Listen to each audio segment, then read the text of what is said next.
George Cox, scoring 2 at Ajax's stadium will stay with me forever. George Cox knows how Erling Haaland feels, having spent the previous night watching Borussia Dortmund get ripped apart at the Johan Cruyff Arena. The defenders' Fortuna Sittard side have regularly succumbed to Ajax, including a 5-2 defeat in Amsterdam last season. Where Cox and Haaland differ is the former Brighton man scored twice.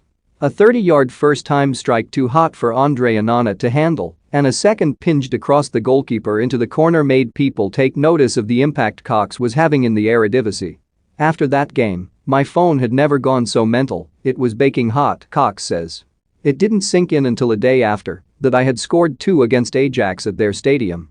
Still to this day people ask me about it, and it will be one of those moments that will stay with me forever. Pitting himself against Champions League sides attracted Cox to the Netherlands in 2019. The left-back had spent time on loan at Northampton in League Two, a stark reality check after coming through the ranks at Brighton. To avoid having his development stifled in the lower leagues, Cox took the risk of moving abroad. It was key to go somewhere I would play, and that's what mattered most, he says. If you go to League One, you know what it's like. If you make one mistake you are out for 6 weeks, which is not good for development. Cox's success has not gone unnoticed back home, and he came close to joining QPR in the summer, taking a tour of the training ground and working out where he would live before the deal fell through at the last minute. The 23-year-old knows the championship, or a move to another top-flight club abroad would be the ideal next step after more than 60 games developing at Fortuna. The left-back is being monitored by clubs in England, the Netherlands and elsewhere in Europe. People are obviously telling you what needs to be better, but it's not like in England, where you have 4 or 5 people screaming at you. It is very competitive, but there is more of a learning process to making a mistake, whereas in England you need to grow up and do this now. For younger guys this is good, and for me, it's been good, but I am ready to take the next step now, because I've gone past this stage.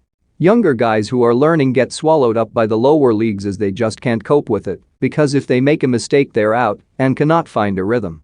At Brighton, Cox trained with the first team under Chris Hughton, but never featured in a competitive match.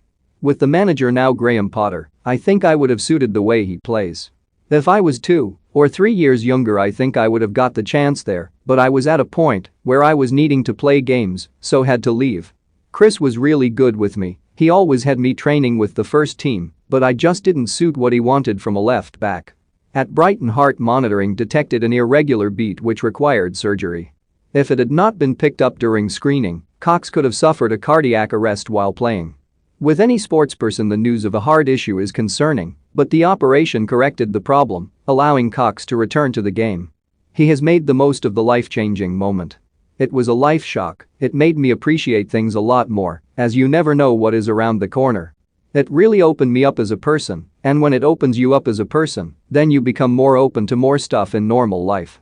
Others have not been as fortunate as Cox, making each time he sees a player collapse on a pitch a stark reminder of what could have happened. The Christian Eriksen one was a prime example, and especially with how much was caught on TV was horrendous. It might have not got to that point, but the fact they found it so early makes me very lucky. Cox is one of a number of players to show there is a different path to the perennial one-year deals in League Two. Young players and those who are not enjoying life in the lower tiers come to Cox for advice. Players who have gone down to League One or Two and it's not worked out want to know what it's like to play abroad. It is a good place for people to learn the trade. He